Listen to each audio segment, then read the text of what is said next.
Hello friends, তোমরা সব কেমন আছো? আশা করি ভগবানের আশীর্বাদে ভালো আছো। আমরাও ভালো আছি। সুপর্ণা ডেলি ব্লগ এখন থেকে আমার ব্লগটা শুরু করছি। বন্ধুরা, ভিডিওটা স্কিপ না করে শুরু থেকে শেষ পর্যন্ত দেখার জন্য অনুরোধ রইল। তো বন্ধুরা দেখো, সকালবেলায় ঝাড়ু হাতে। চলো, মেয়েদের যেমন রোজ দিনকার সকালের কাজ করতে হবে, ঝাড়ু হাতে নিয়ে ঝাড় দিতে লেগে পড়েছি। আর দেখো বন্ধুরা, ঝাড় দেওয়া শেষে কীভাবে পোছা দিতে হবে। চলো, পোছার জন্য আমি তৈরি হয়ে যাব। দেখো, আমি বিছানার সব কিছু গুছিয়ে নিয়েছি। গুছানোর শেষে দেখো ঝাড়ু দিচ্ছি। সব সরিয়ে সরিয়ে ঝাড়ু দিতে হচ্ছে, নাহলেও কি বলো তো, চুলে গাদা আমাদের বাড়িতে, জানো তো। শুধু না মেঝের মধ্যে চুল পড়ে, তার জন্য যেন ঝাড়ুর মধ্যে না আটকিয়ে যায়। কেন জানি না কোথার থেকে এত চুল আসে। তার জন্য ঝাড়ু দিতেও টাইম লেগে যায়। দেখো কতটি ঝালা জড়ো হয়েছে। সে ঝাড়ু দেওয়া শেষে দেখো আমি অবশেষে লেগে গেছি পোছা দিতে। আমি জানো তো, ওই ওপর ঘরেতে এইভাবে ডান্ডা দিয়েই আমি পোছা দিই, আর নিচেতে হাতে করেই দেয়া হয়। দেখো সবটা পোছা দিয়ে আমি শেষ করে দিয়েছি। আর এই কোণগুলোতে কী বলো তো, একদম এই লাঠিটা করে না দেয়া হচ্ছে, ঠিক লাগে না, হাতে করে একটু ঘষে দিতে হয়। আর দেখো উনুনটা না ভেঙে ফেলেছি, তার জন্য আবার ঠিক করতে বসে পড়েছি। কাদা চটকি নিয়েছি, গোবর দিয়ে, বালি দিয়ে আর মাটি ভিজিয়ে রেখেছিলাম, সেইটা দেখো ভালো করে মেখে নিয়ে উনুনটাকে একটু ঠিক করে নিচ্ছি। উনুনটা ঠিক করা হলো, এবার আমি একটু কালি হয়েছিল, তার জন্য আমার লাল মাটি দিয়ে একটুখানি নাতা দিয়ে দেবো। দেখো এবার নাতা দিয়ে দিচ্ছি উনুনটাকে। দেখতে পাচ্ছ উনুনটা কেমন ভেঙে গেছিলো, আমি কেমন সুন্দর করে বাগিয়ে নিয়েছি।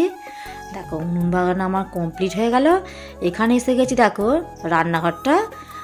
রান্নাঘর থেকে সব কিছু ডিপে ডাপা সব কিছু, চাল ধান সব কিছু বের করে নিয়েছি, দেখতে পাচ্ছ। এবার আমি বালতির মধ্যে সার্ফ জল গুলে নিয়েছি, নিয়ে একটা কাপড় ছেঁড়া করে সব ঘষে ঘষে আমি ধুয়ে নিচ্ছি।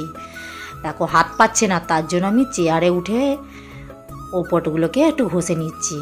আর আমাদের এখানে জানো তো এতটা গন্ধকোকিলের উৎপাত, গন্ধকোকিল বলতে জানো তো একটু নেউলের মতো লম্বা, এমনই ও নয়, বিরক্তিকর একটা প্রাণী, কি বলবো, রাগও ধরে ওর না।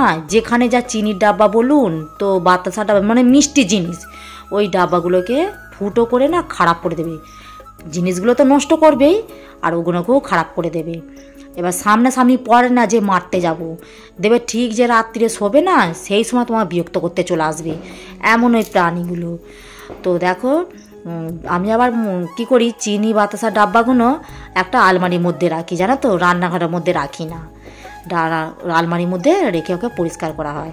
দেখো আমার রান্নাঘরটা পরিষ্কার করে নিয়ে ধুয়ে সব কিছু বের করে নিয়ে এবার আমি বেরিয়ে পড়েছি অন্নপ্রাশন বাড়ি। আমাদেরই বাড়ির পাশে একটা নাতনি অন্নপ্রাশন হচ্ছে, সেই জন্য বেশি আর সাজুগুজু না করে বাড়িতে একটা বের করা সুতির ছাপা পরে আর একটা ছোট্ট একটা গিফট আমার তরফ থেকে নিয়ে চলে এলাম ওই নাতনির কাছে। ওই আমার যাও এসেছে, সৌমিলি আছে, আমি আছি, পাশের বাড়ি আমার, একদম বাড়ি কেঁদালে যাকে বলে। চলো, নাতনিটাকে গিফট আমি দিয়ে দিয়েছি। দিয়ে যে নাতনিটাকে যে একটু ফটো তুলবো, তারও কোনো প্লেস পাচ্ছি না। দেখো ডেকোরেশনটা কত সুন্দর সাজিয়েছে না, আশা করি তোমাদের ভালো লাগবে। চলো, ছোট্ট ওই নাতনিটার জন্য সবাই তোমরা আশীর্বাদ করো যেন সুস্থ থাকে, ভালো থাকে। ওরা দু বোন, জানো তো, এটা একটা বড় একটা দিদি আছে, আবার একটা বোন হয়ে গেল, ওরা দু বোন। আর যেটা কোলে বসে আছে ওটা হচ্ছে ওর মামা। দেখো ওখানে ফটো তুলে নিয়ে চলে এলাম আমরা খাবার জায়গায়। আমাদের এই পাশের বাড়ি প্যান্ডেল আর করে না, ওদেরই দালানটা ফাঁকা রয়েছে, ওখানেই খাওয়া দাওয়া করা হয়েছে। দেখো খাওয়া দাওয়া করে নিয়ে আইসক্রিমটা দেখো আমার গেটের পাশেতেই খাওয়া হচ্ছে। চলো খাওয়া দাওয়া করে নিয়ে কী করবো, সন্ধ্যাবেলা একটু রেস্ট নিয়ে নিয়েছিলাম, নিয়ে ঘুম থেকে উঠে চলো রান্নাঘরটা গুছিয়ে নেওয়া যাক। সন্ধ্যাবেলা দেখো অবশেষে রান্নাঘরটা আমি গুছিয়ে নিয়েছি। গুছিয়ে নেওয়ার পরে এবার দেখো আমি একটু ঝাড়ু লাগিয়ে পরিষ্কার করে নিচ্ছি। চলো, আমার রান্নাঘর গুছানো তোমাদের কেমন লাগলো, লাইক কমেন্ট শেয়ার সাবস্ক্রাইব করতে একদম ভুলবে না। আজকের ব্লগটা ছিল এইটুকু। সবাইকে ধন্যবাদ, আমার তরফ থেকে সবাইকে